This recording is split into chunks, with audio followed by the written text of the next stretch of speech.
Hi, my name is Wendy Williams. I am interviewing my daughter for the interview with an individual who's deaf. The textbook says that the deaf community considers themselves deaf, so you can go ahead and say that they're a deaf individual instead of doing people first, like an individual with a speech disability. So I can go ahead and say that I'm interviewing a deaf person. I am interviewing my daughter, and she will be introducing herself in just a minute.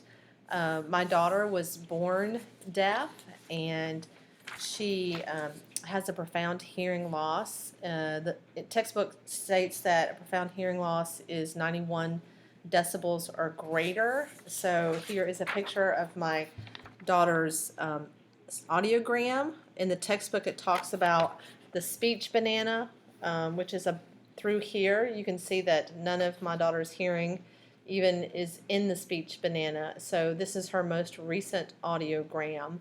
We suspect that she is genetically, it's an inherited deafness of connexin 26, which is a protein that is found on, I want to say HGJB, it's a protein marker that is a recessive gene. Both her father and I are carriers of this connexin 26, and they say that around 20% of all individuals who are born deaf, this is the cause for that. Sophia has not been tested. However, because her father and I are both recessive carriers, we suspect that that's why she's deaf. We didn't feel the need to put her through that. And at some point in her future, if she wants to be genetically tested, she most certainly can be. That will be her decision. So she's also, as the textbook indicates, so she will be considered to have prelingual deafness. So she was deaf before learning to speak and understand language. I am happy to have her here today and for her to agree to let me interview her. I will be sitting either beside her or behind her, signing the questions for her and also verbalizing her answers. So please be patient with us, and we may need to clarify sometimes for her or for me so that I can understand what she's saying. So I hope you enjoy. All right, thank you.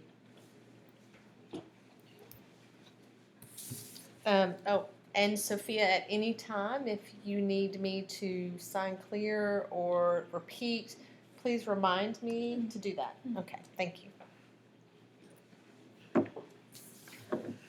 Okay, can you go ahead and introduce yourself?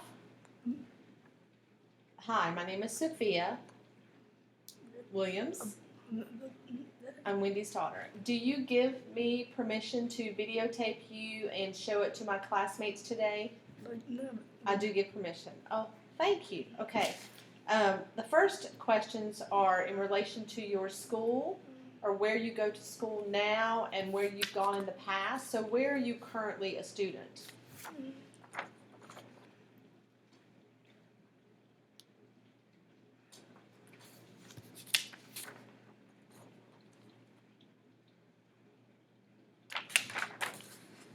I see that what does ACE mean? Let me expand a little bit. ACE is a Cambridge Advanced International Certificate of Education program. It's more of a rigorous program. Also gives you college credit. If you finish the course at the end of the year, I take ACE English, which enables me to have college credit, pre-ACE Biology, AP Human Geography, which also gives you college credit too as well. Oh, do you take any elective classes? I also take art and journalism, an online class to earn credit for my foreign language credit. I take Latin, well, I'll soon be taking Latin 3 honors. Oh. So will you have to take an exam at the end of your ACE classes for credit, or the AP classes? Yeah. Yeah, I have to take a test. Ugh. So, but positive of that, if I take it and pass it, I'm going to have lots and lots of college credits. That's awesome for me. Okay, so speaking of your test or your classroom, what kind of accommodations do you have in the class? I use an interpreter full-time all day. I also have a note taker, cart caption device. Like, for example, they have PowerPoint or a presentation, or they have extra copies in advance, so they type that up while I'm in the class, or the next class for the next day. Oh, okay, wow, that's a lot of accommodations. What type of communication method do you use in the classroom, outside, and in the community?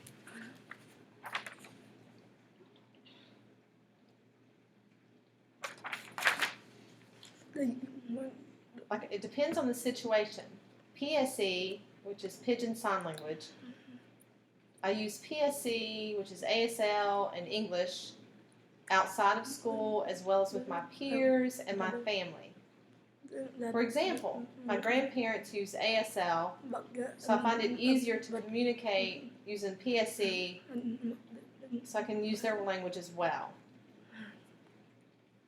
I use exact English sign in the classroom, so I can pick up the vocabulary and get the presentation just to make sure that I'm able to get everything in class. Oh, okay. So does using exact English, how does that help you with your language? I think it improves my vocabulary. Like I said, it's word for word. It really helps me not just to write, but also to read. Because the vocabulary is a very important part of our English language. If I did ASL in class, I wouldn't be able to write full English. Well, how does that help with the vocabulary? How is that related to your class content? My class content is very advanced and uses a lot of words, a lot of huge words. If I'm not able to get those in English, if I used ASL only, has a lot of signs for very similar words. So if I misunderstood that sign for another word, I wouldn't have full comprehension. Oh, okay. So have you ever considered, or do any of your peers in your school use a hearing aid or a cochlear implant, or what do you think about those types of accommodations that individuals may use? Have you ever considered it for yourself? Can you explain a little bit about that? Do you wear a hearing aid? What do you think about that? First of all,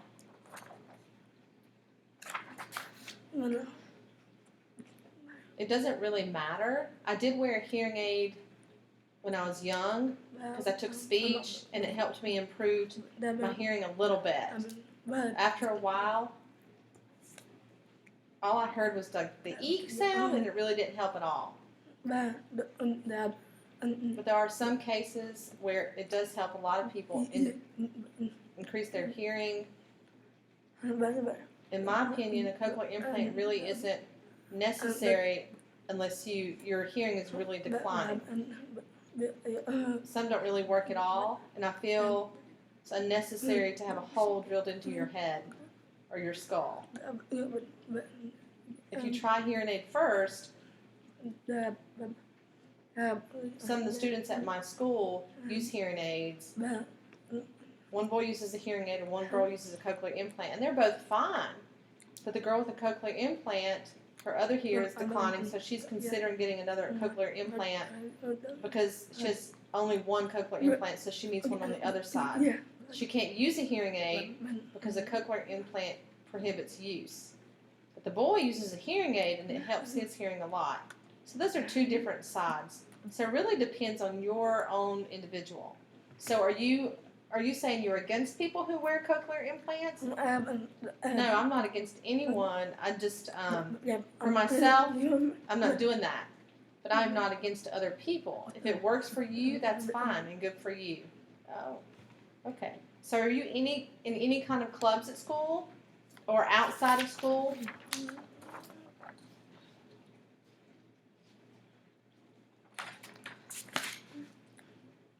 I'm involved in karate. I love karate because my instructor can sign. It's a really nice place for me to feel equality and have access because they can sign. There's also deaf students at that studio, so I get to socialize with other people. It's really nice. It's not just in school, but also out of school as well. I'm also in High Q Club, which is an academy bowl, kind of trivia.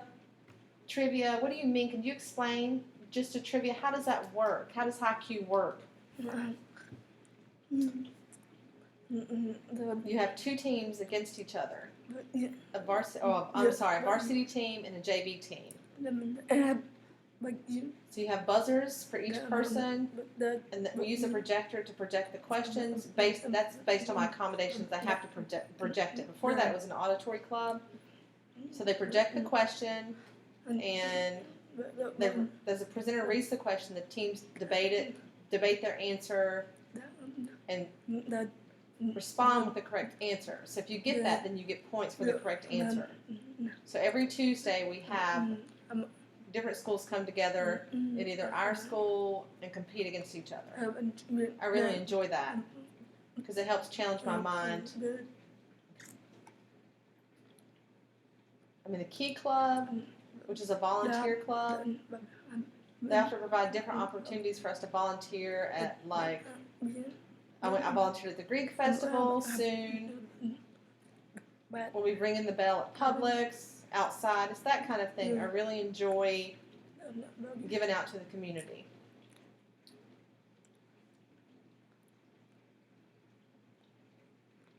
I'm in the ACE Advisory Board, where students in the ACE Academy get together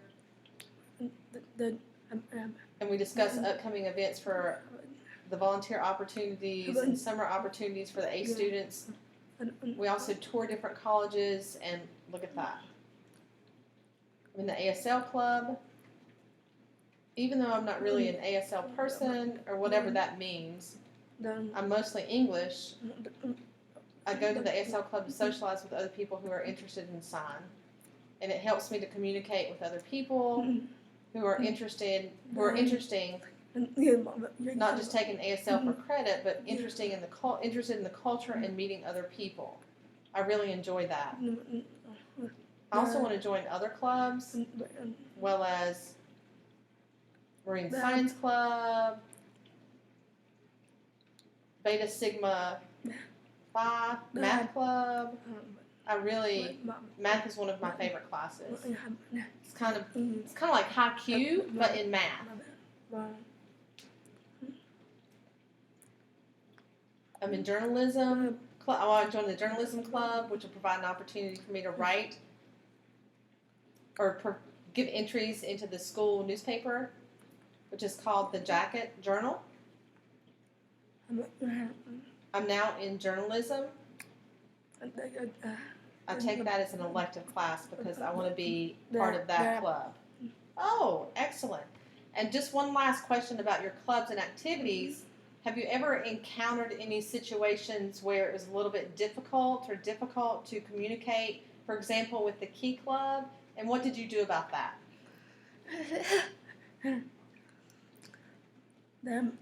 Some clubs, their sponsors are not as knowledgeable about deaf people as other people are.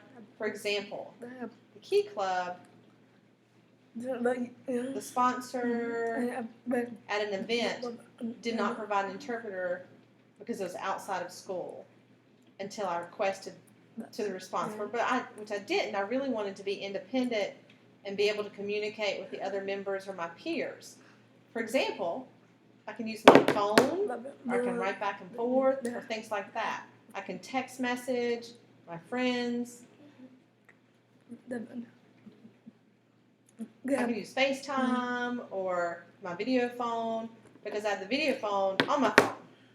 the video phone is a specific phone for individuals who are deaf or deaf people who can communicate with each other. Let me show you.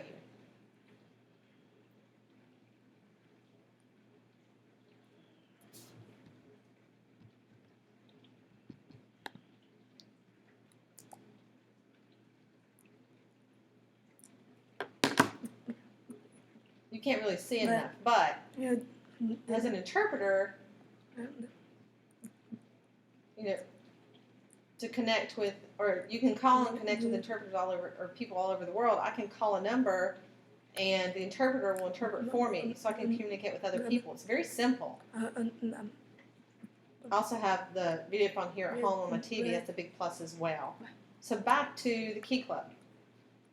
At events, I use that stuff, but there was one instance about 2 weeks ago or 3 weeks ago. I wanted to volunteer at a Compassion 5K, which is a race event to raise money for kids with cancer.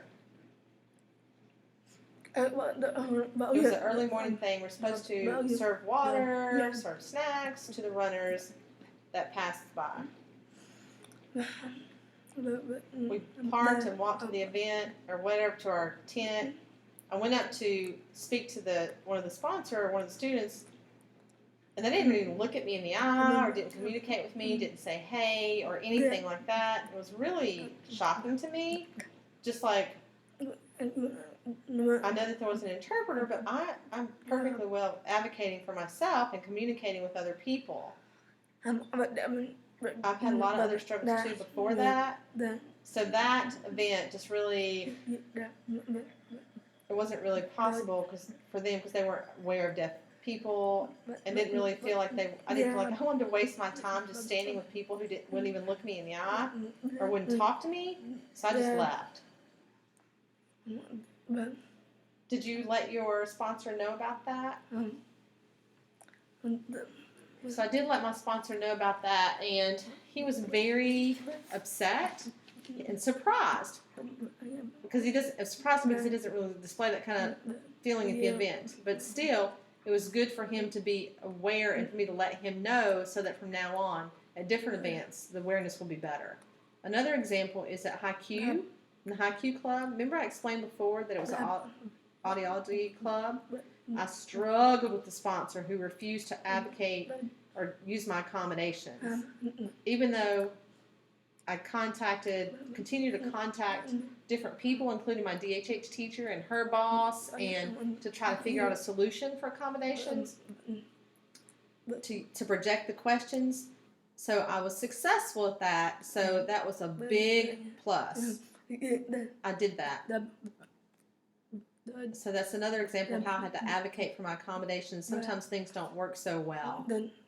It's just a daily struggle at the public school, which wouldn't happen at a deaf school. So if you have those struggles, do you think that you'll ever go back to a deaf school? Recently, I've been thinking about that. For example, FSDV has a lot of opportunities for you to travel and meet other deaf people from other schools. And they have a Brain Bowl, which is an academic bowl that meets at Gallaudet, the Gallaudet University College in Washington, D.C. I think that would be a great experience for me. And all those different kinds would be good for me to meet other people. It's a plus. But at the public school, I feel academically challenged, so it's kind of difficult for me to try to make up the decision. So there's pros and cons. So I've been thinking about going to the deaf school, or maybe even homeschool related with Florida virtual reality or Florida virtual school. I take Latin on there. That's good for me. It's been a good experience. So I'm thinking about that and the deaf school, or maybe, who even knows, I might even stay with the ACE program for the next 3 years. Okay. And what does your mom say about all that? Really, my mom doesn't care as long as I'm happy. So that's good. Okay. So you are doing great. Thank you so much, Sophia. So one last question, if you don't mind, or maybe two. What are your plans for the future? I have a lot of things. I just listed a few. Okay.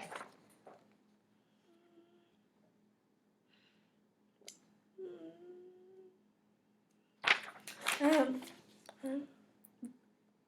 lot of this correlates with STEM. If you don't know STEM, science, technology, engineering, and math.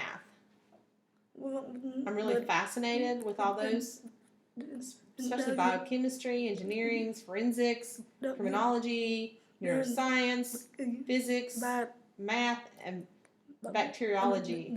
I'm surprised a lot of people didn't know what that means, like your mama. Yeah, obviously. I want to major in that. I'm considering going off of that. That's what I'm thinking about now. What colleges? Just a few examples of colleges that I want to go to. They have really good science and math programs there. Especially, RIT, NTID has done a lot of, developed a lot of interventions for technology, or inventions, I'm sorry, interpreter error. I'm thinking about going there for a summer camp or Gallaudet. It's really a good opportunity for me to educate about science and math. The interpreter lost that because she was daydreaming, but could you say that last sentence again? Could you say that last sentence again about NTID and Gallaudet, please? I'm sorry. Yeah. Think about going to NTID or Gallaudet summer camps, or even maybe ASU, which is Appalachian State University in North Carolina. They have a really good science program. Due to my age, due to my grades, I've been struggling to enter summer camp, so I've been waiting until I become to 10th or 11th, 12th grade so that I can go into different various summer camps that are provided the kinds of things that I need, like math and science. Like UF, they have this really great forensic program, a forensic science program that I hope to enter, in the 10th grade. Yeah, so you've been waiting for a long time. There are not a lot of opportunities for you because of your age. Do you think that? Do you think that your deafness has been a barrier to attending some of these things? Actually, I've experienced a lot of things that some camps wouldn't even accept, or some camps wouldn't accept me because I was deaf. For example, the summer of 7th grade, I went to camp in Arizona. Oh, at the Biosphere, which is actually a place. It's a dome that has artificial environment. But it's done to see if people could survive outside of the Earth or in space or other planet or whatever. In the 1990s, they had a few scientists in the dome, and they did an experiment, and that was their experiment. So I was fascinated by that. So I was able to go to that camp, and I really enjoyed it. It's the best experience I've ever had. Because they are under the University of Arizona, they were required to provide college-level interpreters, so that was fabulous for me.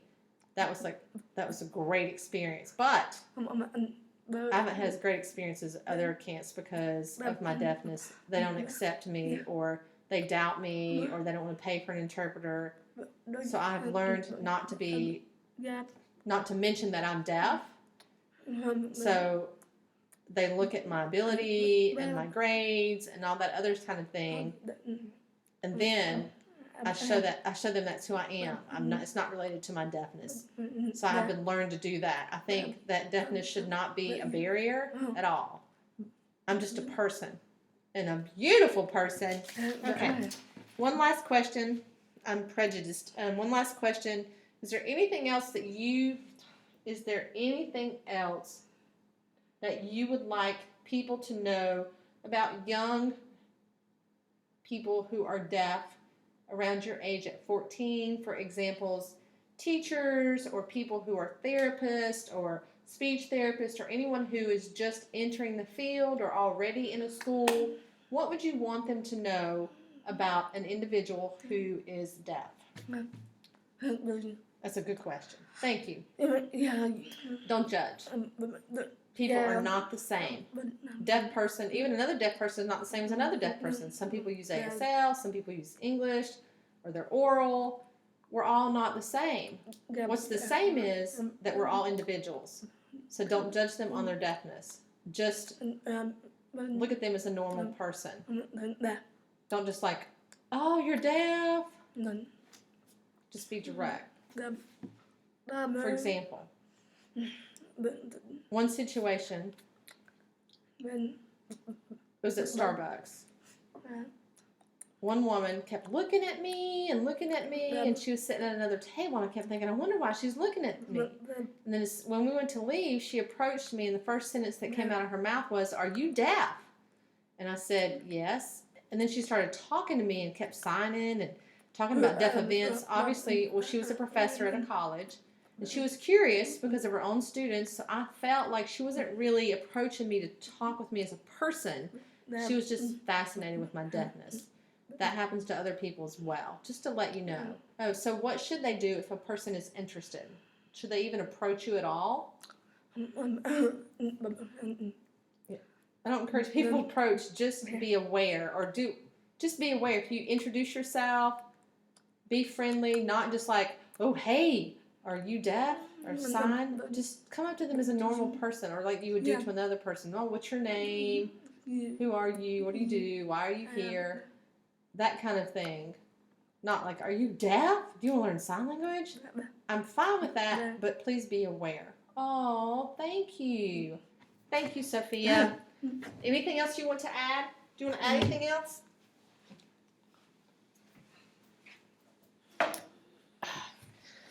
Okay, so I hope that you learned something from my daughter's presentation. It's, I guess, sometimes a struggle, and nothing is ever easy. So I would think that that is important. And what I learn from my daughter every day is that nothing in a book or a movie or research is really a definite thing. There's so many variations that it's important to look at the person first. So thank you very much, and I will post the questions after I post the video. All right, thank you.